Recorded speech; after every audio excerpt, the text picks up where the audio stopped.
नमस्कार दोस्तों, स्वागत है आप सभी का आज के इस नए वीडियो में। दोस्तों, आज मैं दो मुद्दों पे खासकर बात करने वाला हूं, तो मैं आप सभी से रिक्वेस्ट करूंगा कि पूरे वीडियो को आप लोग जरूर देखिए।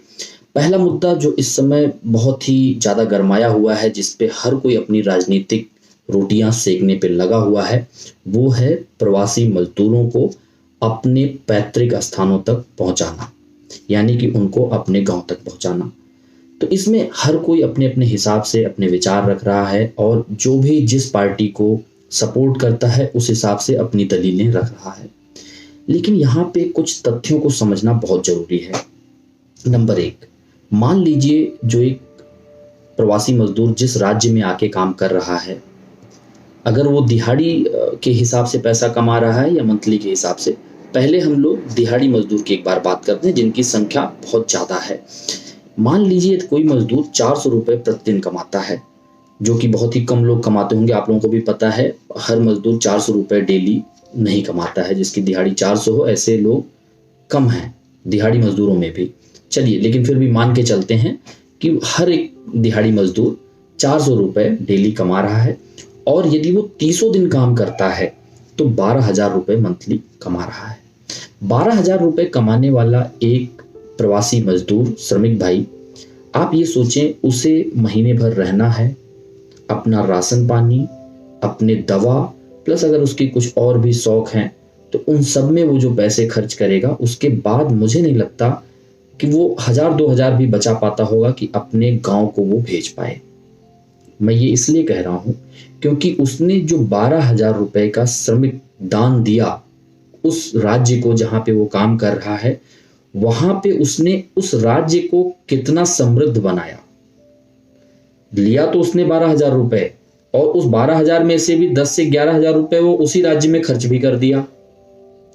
तो आप सोचिए, वो आपकी इकोनॉमी को सुदृढ़ भी बना रहा है, और कमाए हुए पैसे का अधिकांश हिस्सा, लगभग 90% हिस्सा आपके यहां ही वो खर्च कर दे रहा है। सिर्फ श्रमिक बंधु के पास इतना ही बचता है कि वो अपना उम्र जो है उंगलियों पे गिन रहा है, यही उसकी एक बचत है। अब समस्या यहां शुरू होती है, जिस एक व्यक्ति ने अपने हाड़ मांस को गला दिया है आपके राज्य में काम करके, क्या आपके पास ऐसी सुविधाएं नहीं होनी चाहिए थी कि जिससे आप उसको 2-4 महीने अपने यहां रोक सकें, उसको खिला सकें, उसके रहन सहन की व्यवस्था कर सकें? बहुत से लोग कहेंगे कि हम अपने यहाँ मजदूरों को, हम अपने फैक्ट्री में मजदूरों की रहने की व्यवस्था करते हैं।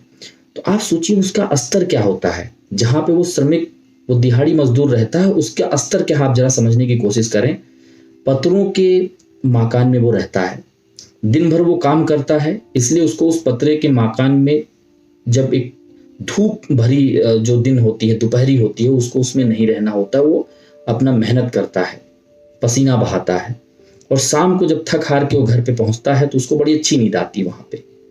पर इस लॉकडाउन ने क्या किया, श्रम तो उसका कम हो गया, पर उस पतरे के घर में रहना असंभव हो गया, क्योंकि वो चारों तरफ से जब गर्म होती है पतरे का घर, तो उसमें सांस लेना भी दूभर हो जाता है, रहना बहुत दूर की बात है, क्योंकि उसमें कोई खिड़की दरवाजे ऐसे नहीं होते, सिर्फ रहने का एक दरवाजा है, बाकी उसके वेंटिलेशन के लिए कोई व्यवस्था नहीं होती।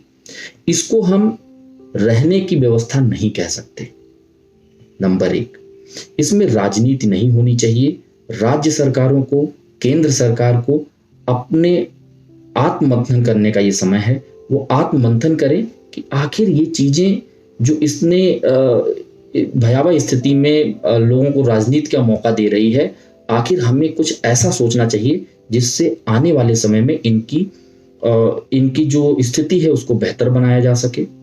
उसमें सबसे पहला कदम ये उठाना चाहिए केंद्र सरकार और राज्य सरकारों को कि जो भी फैक्ट्रियां, जो भी लोग प्रवासी मजदूरों से अपने यहाँ काम करा रहे हैं, उनके पास उनके रहन सहन का उचित व्यवस्था होना चाहिए, और उसका कोई भी कॉस्ट नहीं लगाना चाहिए, यानी कि उनसे कोई भी किराया उस बात का नहीं लेना चाहिए। आप उनसे श्रम ले रहे हैं, उनसे आपका रेवेन्यू बन रहा है, लाखों करोड़ों रुपए आप कमा रहे हैं, और आप उनके रहने की व्यवस्था नहीं कर सकते। और जहां कहीं भी आप करते भी हैं, उनकी क्या स्थिति है वो हमने ऑलरेडी डिस्कस किया, और आप लोगों में से भी बहुत से लोग जानते होंगे, देखते होंगे या महसूस भी करते होंगे।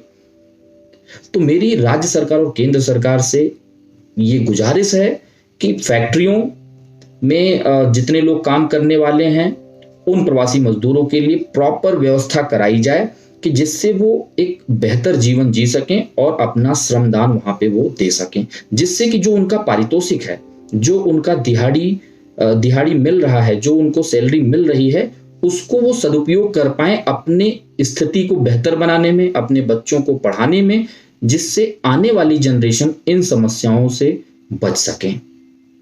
तो यदि ये केंद्र सरकार और राज्य सरकार फैक्ट्रियों से, प्राइवेट कंपनियों से ये एक नया गाइडलाइन लाके लोगों को सर्कुलर इशू करें, और खुद राज्य सरकार भी ये एश्योर करे कि जो लोग खुद का काम कर रहे हैं, जैसे रेडी वाले हैं, जो छोटे मोटे काम कर रहे हैं, उनके रहने की व्यवस्था सरकार खुद करे।